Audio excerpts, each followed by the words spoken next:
बिस्मिल्लाहिर्रहमानिर्रहीम। अस्सलाम वालेकुम दोस्तों, आज का हमारा टॉपिक है इलेक्ट्रोनेगेटिविटी। तो इसमें हम इलेक्ट्रोनेगेटिविटी की डेफिनेशन और इसका ट्रेंड्स के बारे में देखेंगे। तो इसकी डेफिनेशन क्या होती है? इलेक्ट्रोनेगेटिविटी होती है कि एक एटम की इलेक्ट्रॉन को खींचने की सलाहियत कितनी है, कि एक एटम कितने इलेक्ट्रॉन को कितनी फोर्स से अपनी तरफ खींच रहा है, इसको कहते हैं electronegativity.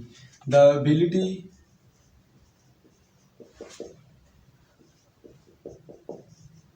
of atom to attract electron।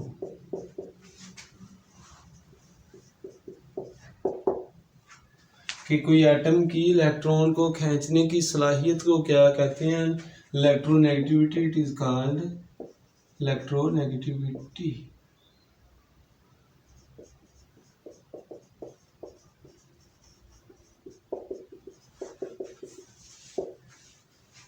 अब इसकी हम एग्जांपल जो है वो हम इनका ट्रेंड में देखेंगे कि ट्रेंड्स में एग्जांपल्स भी इनकी क्या है। अब हम ट्रेंड इन पीरियड में देखते हैं इसका।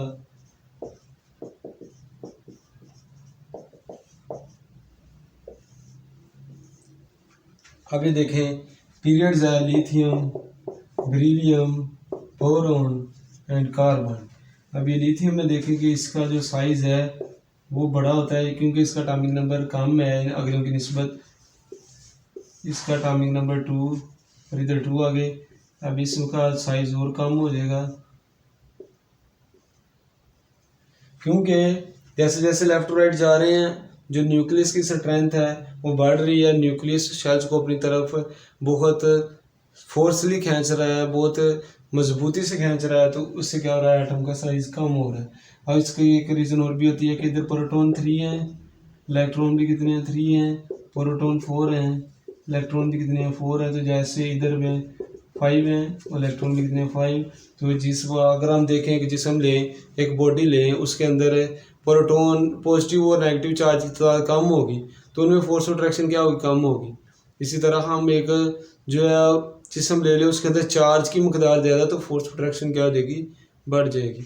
अभी इधर चार्ज कम है पॉजिटिव और नेगेटिव, इधर पॉजिटिव नेगेटिव चार्ज ज़्यादा है तो इनमें फोर्स ऑफ अट्रैक्शन क्या होगी? ज़्यादा होगी। न्यूक्लियस ज़्यादा स्ट्रॉन्ग होगा तो ज़्यादा स्ट्रॉन्ग होने से क्या होगा? शेल्स इसके करीब आ जाएंगे। अभी देखें इलेक्ट्रॉन तो खींचने हैं न्यूक्लियस ने। अब जितना ज़्यादा न्यूक्लियस की फोर्स ऑफ अट्रैक्शन ज़्यादा होगी तो क्या होगा कि न्यूक्लियस इलेक्ट्रॉन को ज़्यादा तेज़ी से अपनी तरफ खींचेगा। तो इससे क्या होगा कि जो इलेक्ट्रॉन को ज़्यादा खींचेगा न्यूक्लियस अपनी तरफ, तो ये किस में हो रहा है? पीरियड में जो इलेक्ट्रॉन की न्यूक्लियस की इलेक्ट्रॉन को खींचने की सलाहियत तो वो क्या है? बढ़ रही है क्योंकि न्यूक्लियस की वैलेंस शेल पे फोर्स ऑफ अट्रैक्शन बढ़ रही है। तो इसका मतलब है इलेक्ट्रोनेगेटिविटी पीरियड में क्या हो रही है? ज़्यादा। और इसकी एग्जांपल देखें, लिथियम की इलेक्ट्रोनेगेटिविटी 1 होती है, इसकी 1.5, इसकी 2, इसकी 2.5। आगे इसी तरह जो है इनकी इलेक्ट्रोनेगेटिविटी बढ़ती जाती है। तो ये क्या होता है? Electronegativity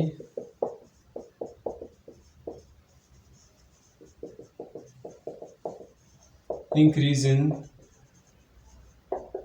period. पीरियड में क्या हो रही है? वो बढ़ रही है क्योंकि because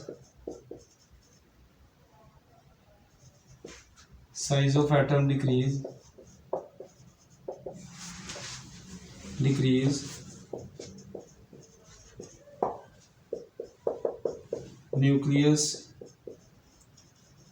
force of attraction increase।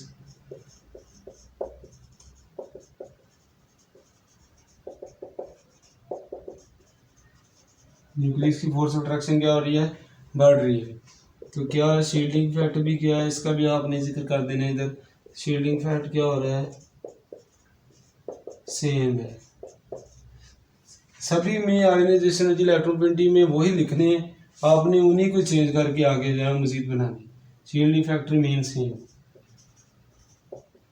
देख रहे हैं वीडियो, देखें जरा पिछली भी, उसमें भी यही है। तो इन्हीं से क्या हो रहा है कि हमारा जो आगे काम चाहिए जा रहा है। 1-3 याद कर लें, एक के आयनाइजेशन एनर्जी है, इलेक्ट्रोनेगेटिविटी और इलेक्ट्रोनेगेटिविटी, तो आप सारे हल हो जाएंगे। तो अब ये देखें, इसके बाद आपने लिख देना देयरफॉर इलेक्ट्रोनेगेटिविटी इंक्रीज। अब अगर हम बात करें जो है ग्रुप की, तो ग्रुप में हम देख लेते हैं ग्रुप में देखें कि एक ग्रुप है हमारे पास जिसको हम एब्रीवेशन है हाल ही में की रब से फरियाद, इसी तरह आ गया CS FR, उसके बाद आ जाता है। तो ये देखिए इधर जो है इलेक्ट्रॉन है, शेल्स एक होता है, इधर शेल्स बढ़ गए हैं, नीचे और शेल्स बढ़ी जा रहे हैं। अभी इसके नीचे पोटाशियम के 4 शेल्स होंगे, तो क्या आ रहा है ऊपर से नीचे शेल्स बढ़ रहे हैं। तो शेल्स के बढ़ने की वजह से न्यूक्लियस की वैलेंस शेल पे फोर्स ऑफ अट्रैक्शन क्या होगी, कम होगी। अभी देखें न्यूक्लियस ने इलेक्ट्रॉन पहले इधर से खींचना था, इलेक्ट्रॉन खींचने की सलाहियत हमने देखनी है ना। तो ये देखें इधर से खींचेगा तो उसकी वैलेंस शेल पे न्यूक्लियस पे इलेक्ट्रॉन पे फोर्स ऑफ अट्रैक्शन ज़्यादा होगी। जब वो इलेक्ट्रॉन जो वैलेंस शेल से बाहर वाले इलेक्ट्रॉन को इधर खींचेगा तो उसका डिस्टेंस ज़्यादा हो गया, अब इधर उसका डिस्टेंस ज़्यादा हो गया। और तो इसका मतलब है ऊपर से नीचे इलेक्ट्रॉन को खींचने की सलाहियत न्यूक्लियस की क्या होती जा रही है, कम होती जा रही है। तो इसका मतलब है इलेक्ट्रोनेगेटिविटी ऊपर से नीचे क्या हो रही है, कम हो रही है। अब इसी को हम चेंज करेंगे, ट्रेंड इन ग्रुप इधर लिखना है। इलेक्ट्रोनेगेटिविटी अब क्या हो रही है, डिक्रीज हो रही है। इन पीरियड की बजाय क्या लिख देना है, ग्रुप। क्यों डिक्रीज हो रही है, साइज ऑफ एटम डिक्रीज की बजाय क्या हो रहा है, इंक्रीज। अब nucleus force of attraction increase की बजाय क्या हो रही है, डिक्रीज हो रही है। उसके बाद शील्डिंग फैक्टर सेम नहीं रहता बल्कि क्या हो रहा है, इंक्रीज बढ़ रहा है। तो इसी वजह से क्या हो रहा है कि इलेक्ट्रोनेगेटिविटी ऊपर से नीचे क्या हो रही है, कम हो रही है। तो यही था आज का हमारा टॉपिक। ये इनके ट्रेंड्स जो आयोनाइजेशन एनर्जी, इलेक्ट्रॉन एफिनिटी और इलेक्ट्रोनेगेटिविटी, इनमें से आप एक के याद कर लेंगे तो तीनों के बन जाएंगे। तो इनमें से एक के अच्छी तरह याद कर लें। तो इसका भी जो मटेरियल होगा वीडियो का एंड पे अटैच कर दिया जाएगा। Thanks for watching the video. तो अगर आपने हमारे चैनल को सब्सक्राइब नहीं किया तो आप हमारे चैनल को सब्सक्राइब करें प्लीज़। शुक्रिया, अल्लाह हाफ़िज़।